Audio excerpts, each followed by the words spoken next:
भारत में प्रेस का इतिहास जेम्स ऑगस्टस हिकी से प्रारंभ होता है।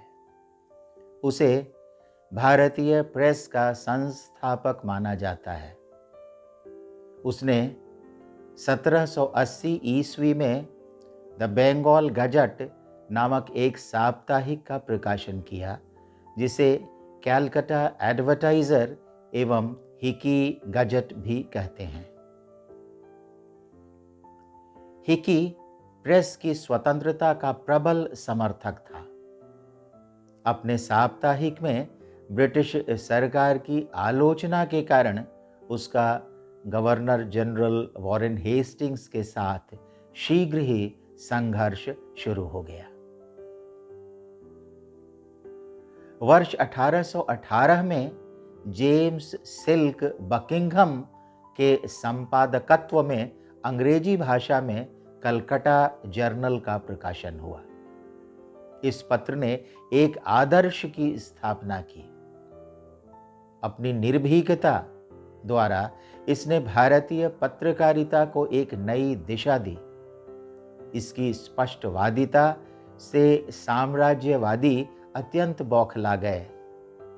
उन्होंने लॉर्ड हेस्टिंग्स पर दबाव डाला कि वह इस पत्र को सेंसर कर दे, पर लॉर्ड हेस्टिंग्स इस बात के लिए प्रशंसा के पात्र हैं कि साम्राज्यवादियों के दबाव का गवर्नर जनरल पर कोई प्रभाव नहीं पड़ा। धीरे धीरे जनता के पक्ष का समर्थन करने वाले कई पत्र प्रकाशित होने लगे।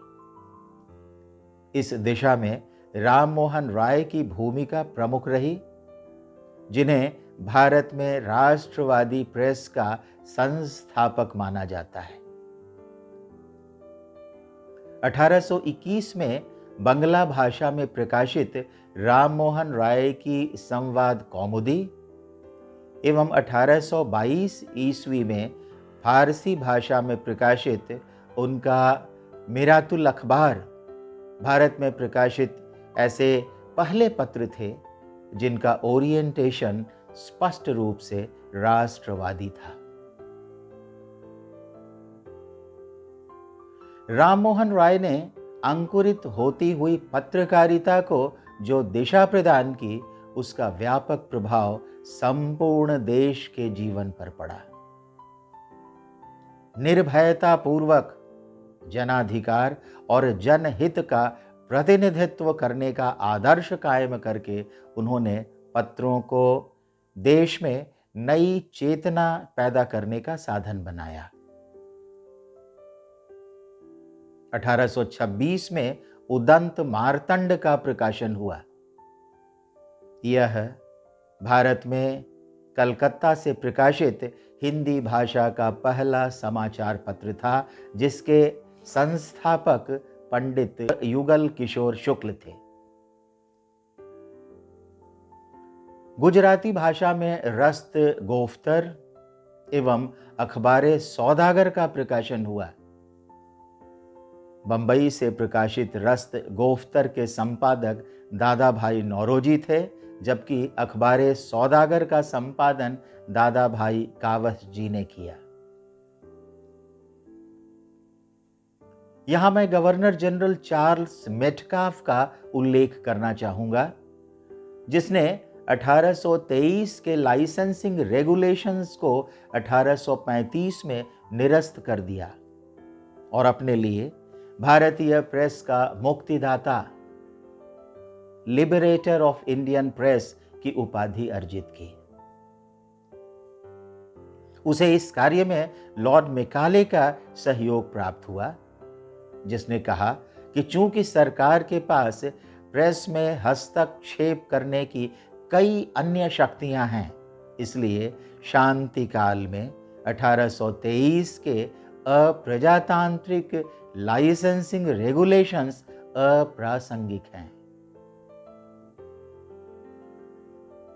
चार्ल्स मेटकाफ द्वारा प्रेस को मुक्त किए जाने का परिणाम यह हुआ कि वर्नाकुलर्स अथवा देशी भाषाओं में प्रकाशित पत्र पत्रिकाओं की संख्या में अचानक अप्रत्याशित रूप से वृद्धि हो गई।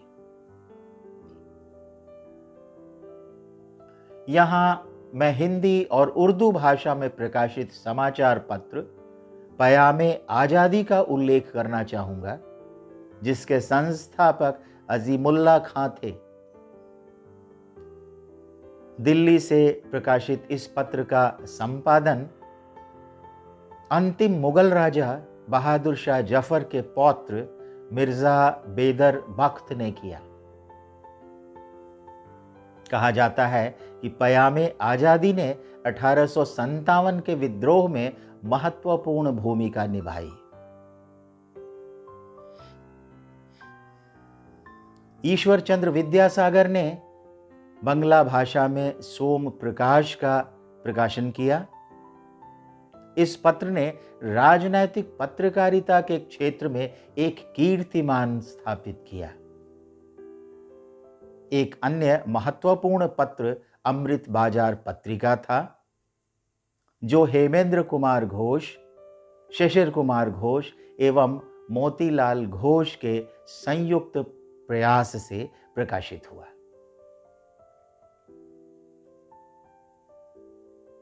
साम्राज्यवादी अभिवृत्ति का governor general lord Lytton Bharat में प्रबुद्ध वर्ग के उदय को मेटकाफ एवं मेकाले की विरासत मानता था।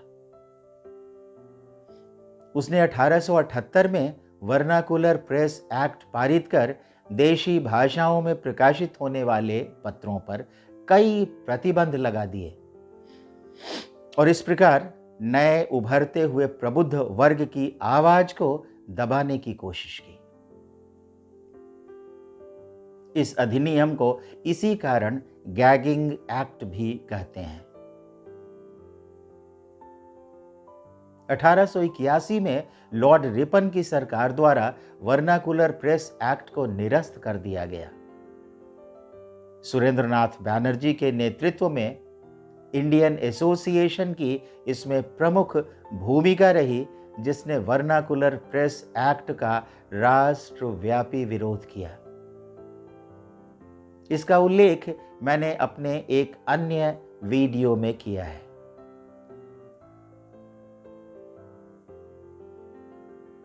भारतीय स्वतंत्रता संघर्ष में अंग्रेजी भाषा में प्रकाशित पत्रों की भूमिका भी बड़ी महत्वपूर्ण रही। इस दृष्टि से दयाल सिंह मजीठिया द्वारा लाहौर से प्रकाशित द ट्रिब्यून एवं वीर राघवचारी एवं जी सुब्रमण्य अय्यर द्वारा मद्रास से प्रकाशित द हिंदू प्रमुख पत्र थे। इन्हें उदार राष्ट्रवादी विचारों का समाचार पत्र कहा जा सकता है।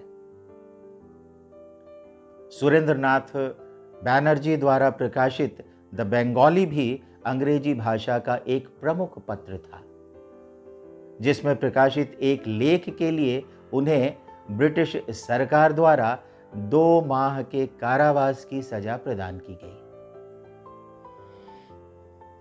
एक महत्वपूर्ण अंग्रेजी मासिक द हिंदुस्तान रिव्यू था, जिसके संस्थापक सच्चिदानंद सिन्हा थे। 1919 ईस्वी से गांधी ने अपने यंग इंडिया का प्रकाशन प्रारंभ किया।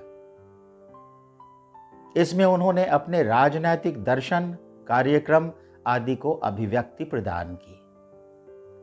बाद में उन्होंने हरिजन नामक एक अन्य पत्र का प्रकाशन किया, जो अंग्रेजी सहित हिंदी एवं कई अन्य भाषाओं में प्रकाशित होता था।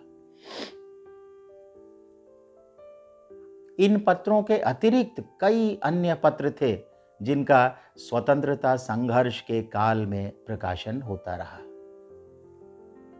इनमें से कई पत्रों का उल्लेख प्रसंगानुसार मैंने पूर्व के अपने वीडियो में किया है। इनमें देवेंद्रनाथ टैगोर का इंडियन मिरर,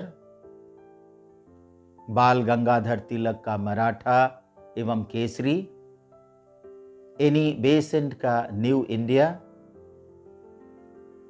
बिपिन चंद्र पाल का वंदे मातरम, लाला लाजपत राय का द पीपल, के रामाकृष्णन पिल्लई का द पेट्रियट, मदन मोहन मालवीय का द लीडर आदि विशेष रूप से उल्लेखनीय हैं। 1920 के दशक में समाजवादी एवं साम्यवादी विचारों का भारत में प्रचार प्रसार प्रारंभ हुआ। पत्र पत्रिकाओं में भी इसकी अभिव्यक्ति हुई। इस संदर्भ में मैं सर्वप्रथम मराठी भाषा में प्रकाशित साप्ताहिक क्रांति का उल्लेख करना चाहूँगा, जो महाराष्ट्र की peasants and workers party of India का मुखपत्र था। एक महत्वपूर्ण पत्र न्यू स्पार्क था, जिसके संपादक लेस्टर हचिंसन थे। इसने भारत में मार्क्सवाद का प्रचार किया और स्वतंत्रता संघर्ष के साथ ही कृषकों एवं श्रमिकों के आंदोलन को भी अपना समर्थन दिया। All India Congress socialist party ने भी अंग्रेजी भाषा में द कांग्रेस सोशलिस्ट नामक अपने साप्ताहिक का प्रकाशन प्रारंभ किया। एम.एन. रॉय ने बर्लिन से वैंगार्ड ऑफ इंडियन इंडिपेंडेंस का प्रकाशन किया। One individual may die for an idea, but that idea will, after his death, incarnate itself in 1,000 lives.